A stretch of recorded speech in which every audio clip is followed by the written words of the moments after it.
Nós acabamos de ouvir, como eu disse lá no início da missa, uma parábola contada por Jesus exatamente no mesmo contexto em que Jesus estava no domingo passado, diante dos anciãos, dos mestres da lei, daquelas figuras do judaísmo que resistiam um pouco à chegada de novos membros, ou seja, a chegada de cristãos que se convertiam e começavam a sua história de fé. Mesmo os cristãos vindos do judaísmo, ou seja, aqueles que eram judeus no início e depois se converteram e se tornaram cristãos, mesmo eles tinham uma certa resistência, ou olhavam para esses cristãos convertidos no segundo momento, vindos do paganismo, vindos do ateísmo, com uma certa desconfiança, e se entendiam superiores a esses outros. A parábola que Jesus contou na semana passada, dos operários convidados em diversas horas do dia, no turno de 6 da manhã, de 9 da manhã, de meio-dia, de 3 da tarde, de 5 da tarde, não sei se lembram direitinho, que no final das contas todo mundo recebe a mesma coisa, deixa claro da parte de Jesus que Deus tem duas medidas, a justiça e a misericórdia. Conosco, em geral, ele usa a misericórdia. Então ele nos dá muito mais do que merecemos. Mas quando ele nos dá o que merecemos, ele está sendo justo, e não está sendo injusto. Mas se ele usasse conosco essa medida, nenhum de nós estaria aqui, certamente. Mas em geral ele usa conosco uma medida melhor, que é a misericórdia, que ele usou com aquela turma que trabalhou menos e recebeu a mesma coisa. Nesse mesmo contexto, Jesus conta hoje uma outra parábola, é a parábola dos dois filhos. Eu li bem devagar para a gente entender bem, eu acho que vocês entenderam. A parábola diz assim: um homem tinha 2 filhos e chamou os 2 para trabalhar na vinha. O primeiro filho disse: não quero. Mas depois pensou um pouco melhor, se arrependeu e foi.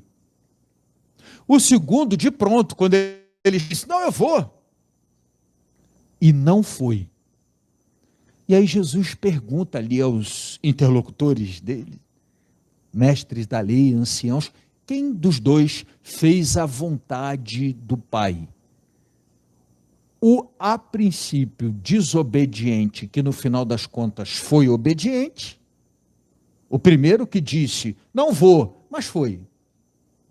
Ou o a princípio obediente, que depois se tornou desobediente, que disse, não, eu vou, mas não foi. E naturalmente eles responderam certo, Claro, se a vontade do Pai era que fosse trabalhar na vinha, não importa o que disse no início, importa o que fizeram no final, Quem foi, fez a vontade do Pai. Então foi o desobediente obediente, o primeiro que fez a vontade.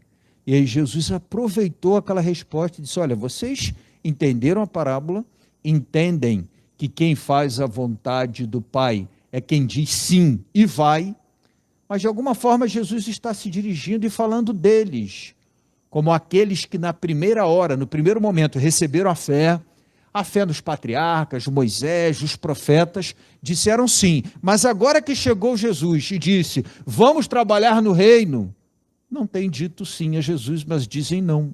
Então, no primeiro momento, disseram, não, a gente vai, mas na hora de arregaçar a manga e partir para o trabalho, não foram. Então, Jesus está, de alguma forma, associando aqueles que estão ali à figura do filho obediente e desobediente, que no início diz, eu vou, mas depois não vai. E o outro filho está sendo associado à figura daqueles que a princípio não tinham fé, não conheciam o Antigo Testamento, não conheciam os profetas, os patriarcas, mas que estavam se convertendo e seguindo Jesus. E quando Jesus dizia, vamos, concretamente, indo e anunciando e construindo o reino de Deus. Por isso, Jesus diz uma coisa muito dura para os interlocutores deles ali. As prostitutas e os cobradores de impostos vos precederão, quer dizer, vão à frente de vocês no reino dos céus.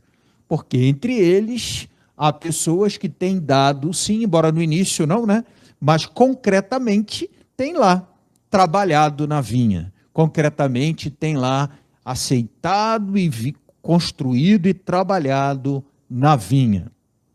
Essa é certamente a interpretação ali mais próxima de Jesus. A intenção de Jesus era dizer isso para aqueles interlocutores com essa parábola. Mas eu acho que para a gente tem mais coisas envolvidas aí, né? Todo mundo já ouviu falar no ateu, né? O que é o ateu? O ateu é aquele que nega a existência de Deus ou o conceito de Deus. Por isso ele é a, que é um prefixo de negação grego, né? Theos é a palavra Deus, não Deus, né? Nega Deus, ateu. Esse conceito é um conceito que a gente conhece, mas tem uma distinção que a gente não conhece, que é a distinção entre ateísmo teórico e ateísmo prático. O que é o ateu teórico? O ateu teórico é aquele camarada que diz assim: eu não creio em Deus, e ponto final. Eu não acredito em Deus. Em teoria, na ideia, nos conceitos, ele nega a existência de Deus. Esse é o ateu teórico.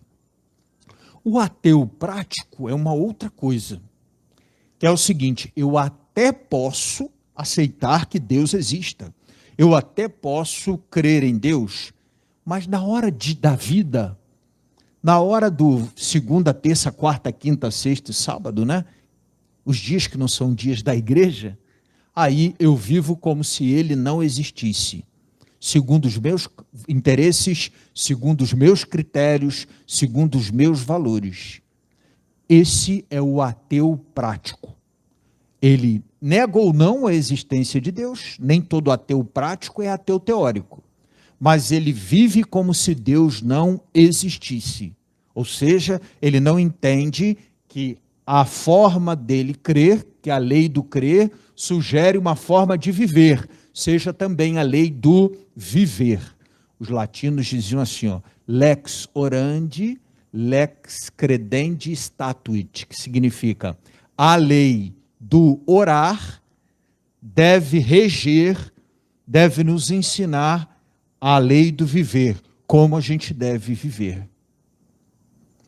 Entre nós, eu acho que os ateus teóricos, até tem, né?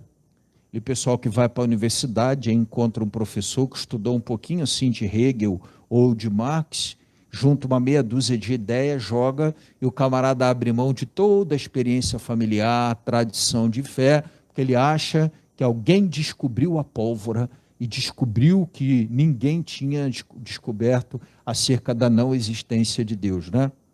Mas aí, às vezes, esse mesmo camarada, quando as coisas apertam para ele, quando vai ficar está perto de ficar reprovado, quando está com algum problema, diz: mãe, reza por mim aí, né?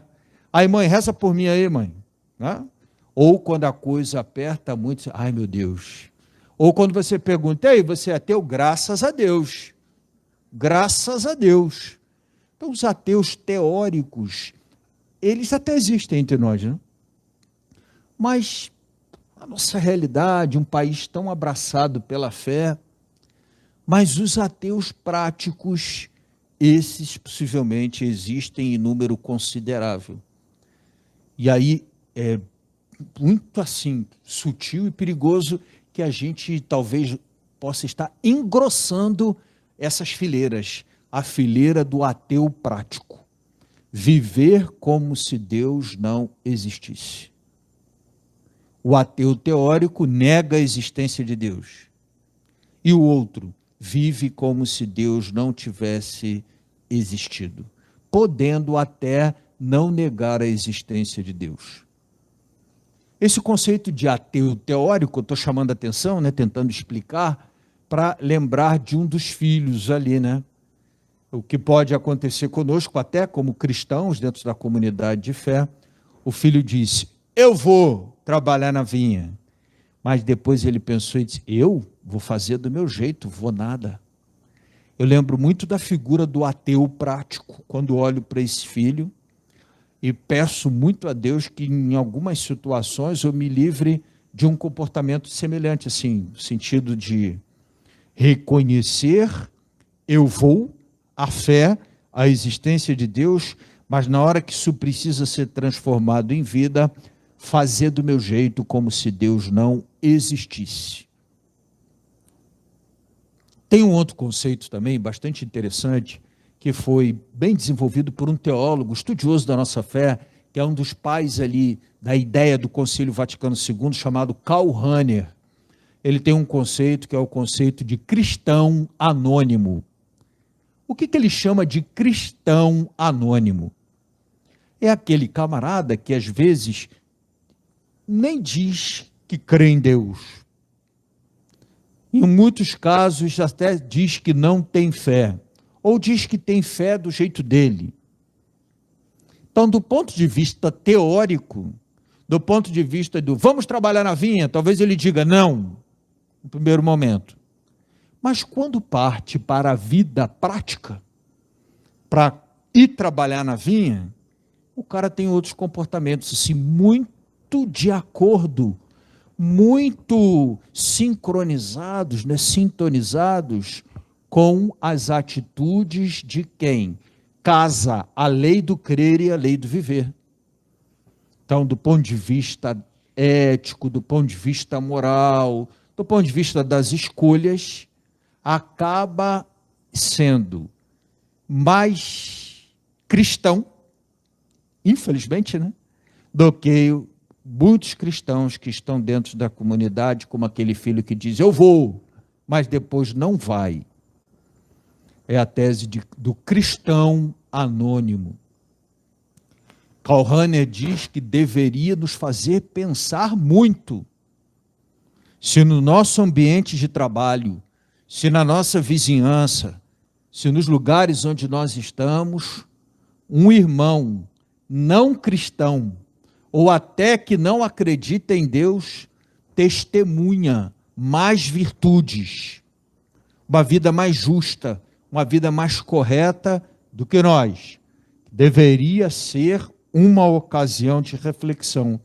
E ao pensar no cristão anônimo, eu penso bastante nesse primeiro filho, desobediente, obediente, né? Que no primeiro momento diz, vou não, mas depois foi e trabalhou na vinha. Penso muito e lembro de muitas pessoas com as quais tive oportunidade de conviver, que tinham algumas questões em relação à sua fé, mas que testemunhavam uma vida muito de acordo com a fé que ele dizia não ter. Quando lá no presépio, aquela imagem no presépio, né, que os anjos estão ali diante de Jesus e dizem assim, glória a Deus nas alturas e paz na terra aos homens, ou de boa vontade. Já ouviram que tem paz na terra aos homens de boa vontade, ou por ele amados. Então, de boa vontade, eu penso muito na figura desses homens de boa vontade, pessoas de boa vontade, que às vezes têm algumas questões em relação à sua fé, mas vivem a fé e acabam questionando a gente, né? No sentido de dizer assim, poxa, aquele camarada está ali, ó, no mesmo ambiente que você está, e parece que tem uma postura, escolhas, decisões, se comporta de maneira mais cristã que você, né? Talvez seja um convite à reflexão. Para terminar, eu queria dizer que Jesus, nessa parábola, precisou contar a história de dois filhos, né? O desobediente obediente e o obediente desobediente, porque ele queria se referir, como eu já disse, né?